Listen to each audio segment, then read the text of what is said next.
O nosso contato é com o Thiago Manzoni, ele que é deputado distrital do Distrito Federal. Muito boa noite, deputado. Seja bem-vindo aqui ao Oeste Sem Filtro. Boa noite, boa noite. É uma alegria estar aqui com vocês. Pessoas que eu admiro muito, que eu acompanho.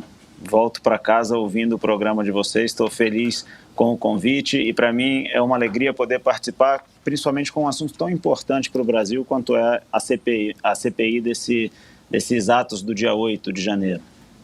Bom, deputado, nós estamos aqui comentando alguns trechos do depoimento do ex-GSI G. Dias. Gostaria de perguntar ao senhor que outros pontos o senhor pode destacar desse depoimento de hoje, se ele ajudou a esclarecer os fatos do 8 de janeiro, se foi satisfatória as respostas.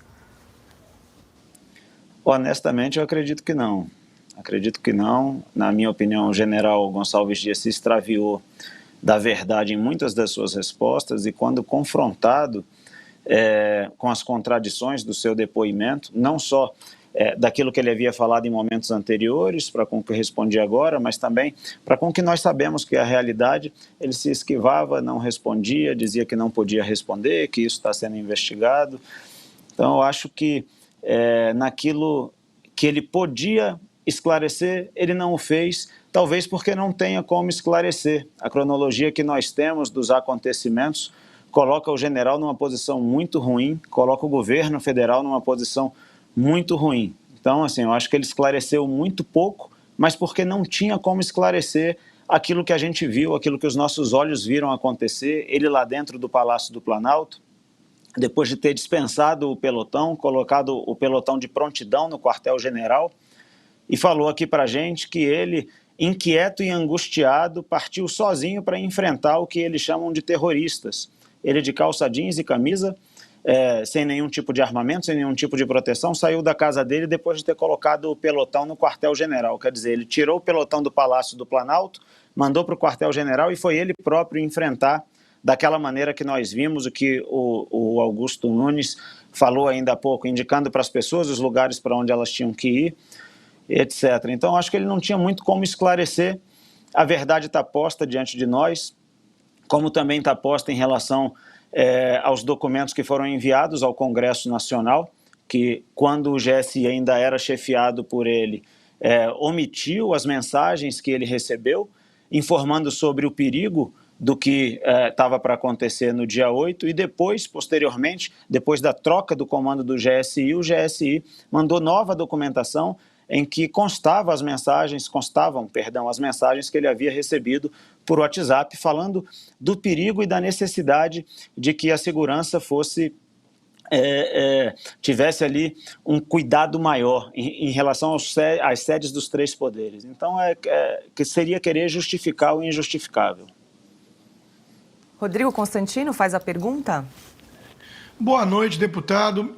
Na CPMI do Congresso Federal, nós estamos vendo a relatoria com uma opinião já prévia de que tem que impor uma narrativa. No trabalho de vocês, me parece que há uma busca mais sincera pela verdade dos fatos naquele fatídico dia. Eu pergunto a sua opinião pessoal mesmo, deputado, com o que o senhor averigou até agora.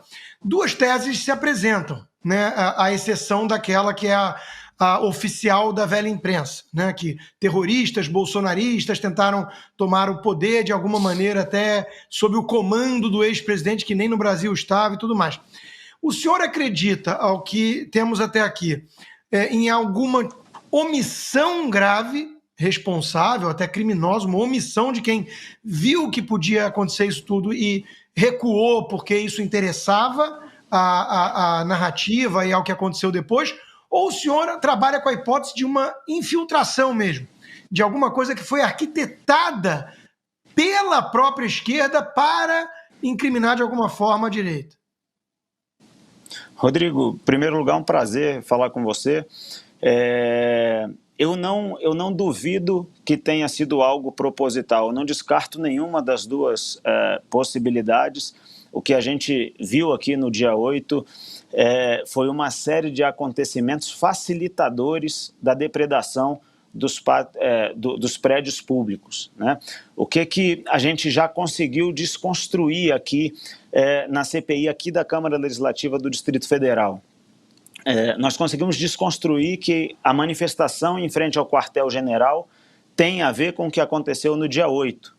Né? Porque no começo, assim que começaram, que a investigação teve início aqui nessa casa, parecia que o final dela já estava pronto, que era aquela narrativa de que os terroristas invadiram, havia uma tentativa de golpe, eram aquelas pessoas que estavam lá na frente do quartel-general, os bolsonaristas, etc. E isso foi ruindo ao longo do tempo, porque os depoimentos que foram tomados aqui foram muito esclarecedores, no sentido de que sim, as pessoas que estavam reunidas em frente ao quartel-general estavam lá rezando pelo Brasil, orando pelo Brasil, tinha senhoras de idade, senhores de idade, famílias inteiras, crianças, e estavam lá porque queriam o melhor para o Brasil.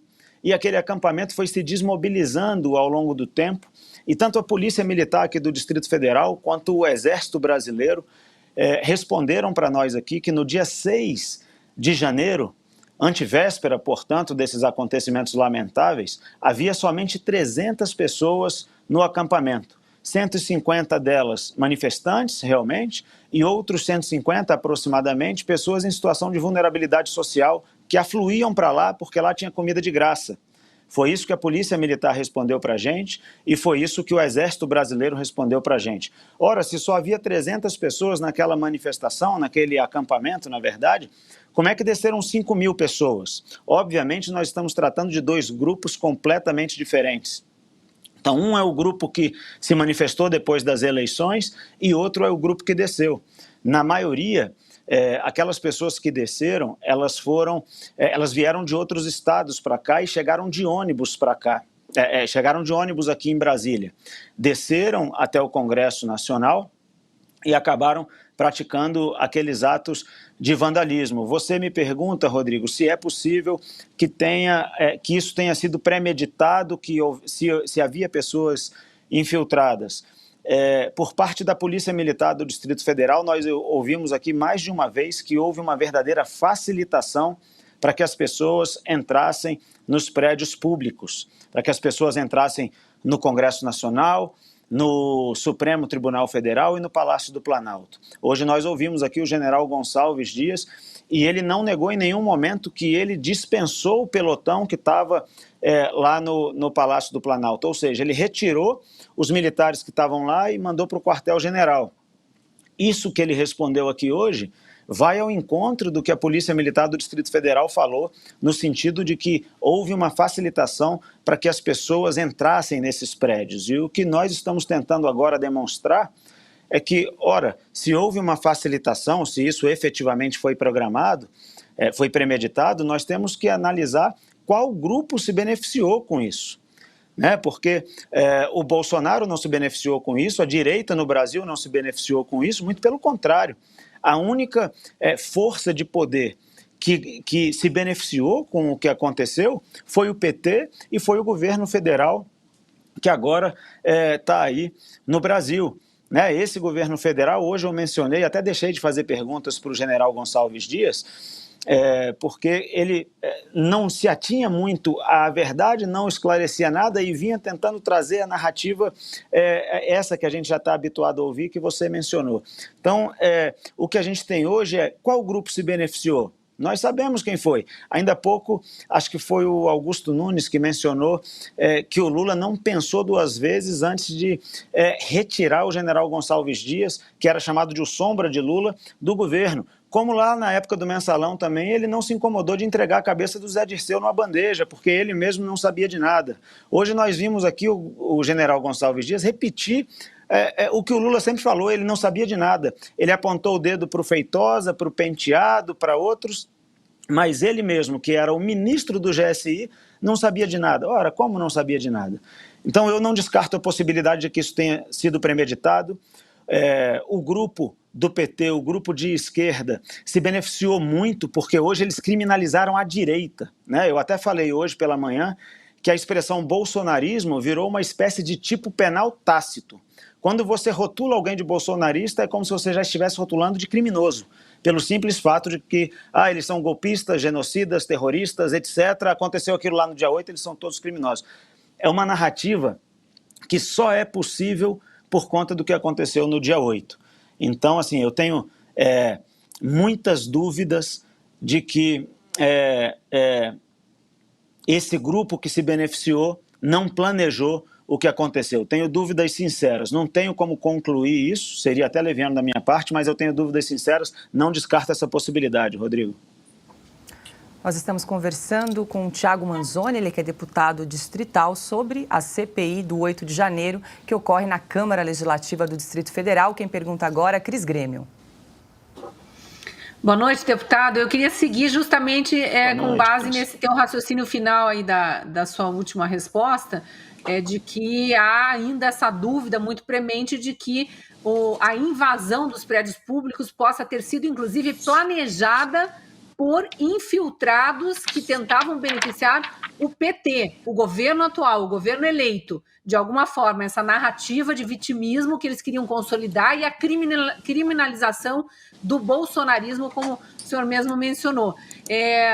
Os depoimentos, provavelmente, das pessoas presas poderiam esclarecer sobre isso. E muita gente se pergunta, todos os dias, desde o dia 8 de janeiro, cadê o rapaz do relógio? Ele vai ser ouvido?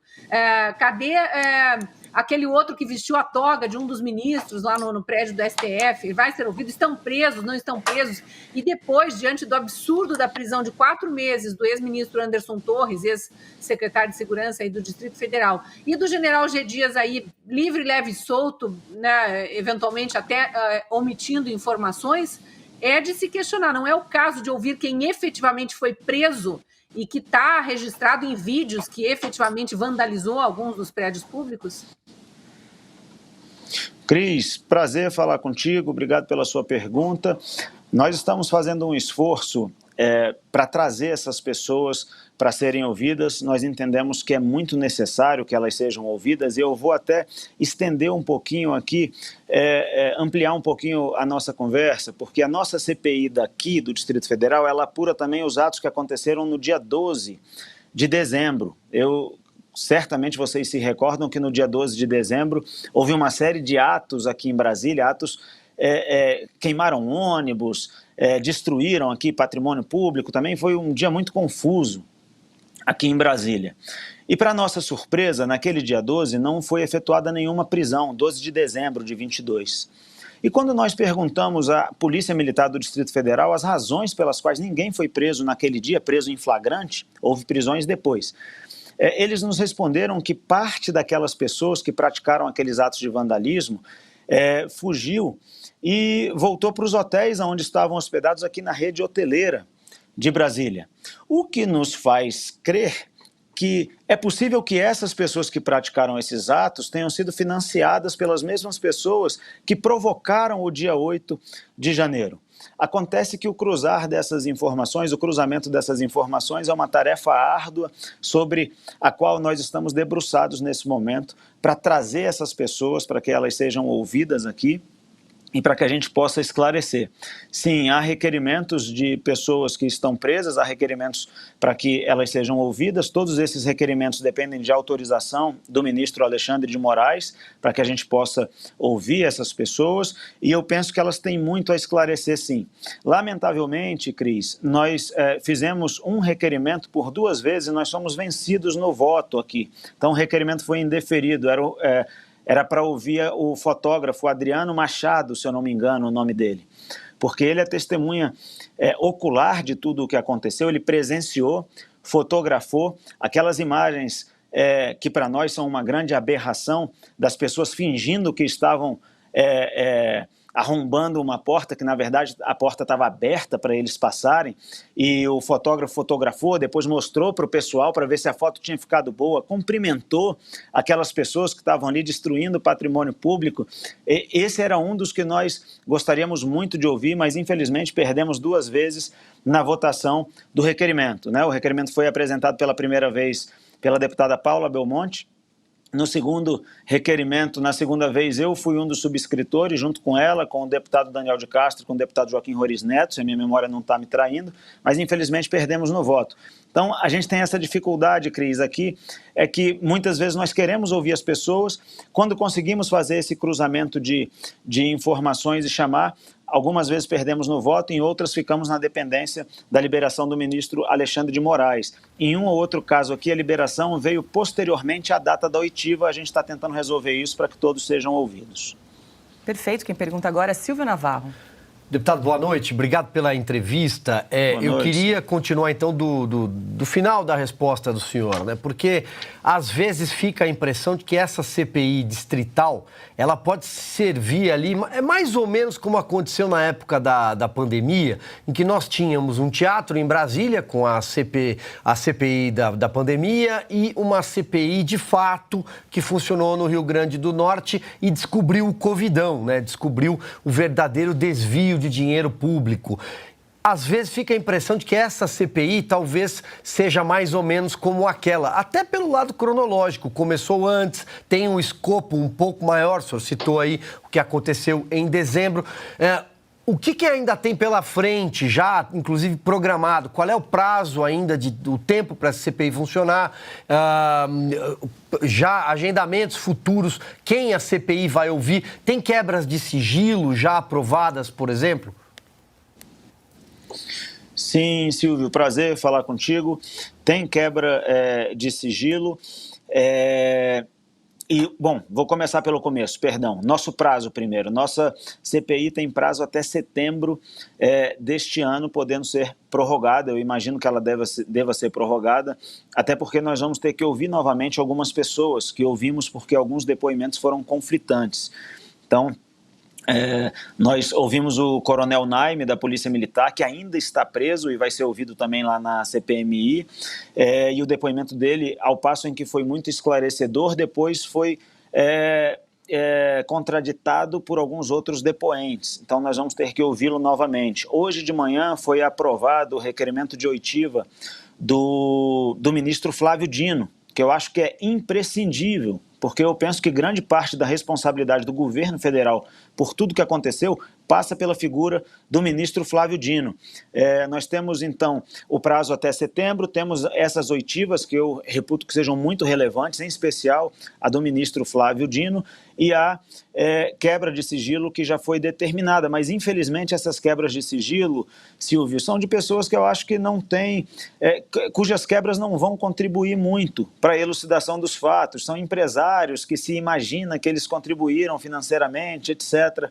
Então, acho que não vai contribuir muito. Eu penso que nós devemos apresentar requerimento, vou conversar com os outros deputados aqui que querem esclarecer e que estão em busca da verdade junto comigo, para que nós apresentemos não só quebra de sigilo bancário de algumas pessoas, mas também do sigilo telemático, né? Hoje nós ouvimos tanto aqui o general Gonçalves Dias falar do WhatsApp dele. Seria interessante que nós quebrássemos o sigilo para que possamos ver efetivamente o que tem lá de mensagem, não só dele, mas de outras autoridades também. Agora, é importante, dentro de tudo isso, sempre ressaltar, Silvio, que as investigações do Supremo Tribunal Federal e da Polícia Federal têm muitas informações que nós já pedimos que sejam compartilhadas conosco, e o relator do caso lá no Supremo Tribunal Federal, o ministro Alexandre de Moraes, falou que só vai compartilhar quando as investigações se encerrarem. Isso salvo o melhor juízo. Acho que a justificativa foi essa. Então, nós estamos no aguardo de receber essa documentação também, porque certamente lá vai existir muita prova que nós vamos poder usar aqui para o nosso relatório ou para eventual elaboração de relatório em paralelo, né? Não sei se te respondi, espero que tenha respondido, Silvio. Perfeito, sim. Respondeu. Agora, 19h11, nós conversamos ao vivo com o deputado distrital Thiago Manzoni. Muito obrigada pela sua participação aqui em Oeste Sem Filtro. Um bom trabalho para o senhor e até uma próxima. Eu que agradeço, foi uma honra estar com vocês, pessoal. Boa noite, bom trabalho e obrigado pelos bons serviços que os senhores prestam para a nação brasileira. Obrigada. E vale destacar, né, acho que a Oeste é um dos poucos veículos que está fazendo uma cobertura dessa CPI da Câmara Legislativa do Distrito Federal, né? Eu não tenho acompanhado em outros veículos. Hoje é um dia extremamente importante, com o depoimento do general G. Dias, e a grande mídia simplesmente silencia, né, Silvio?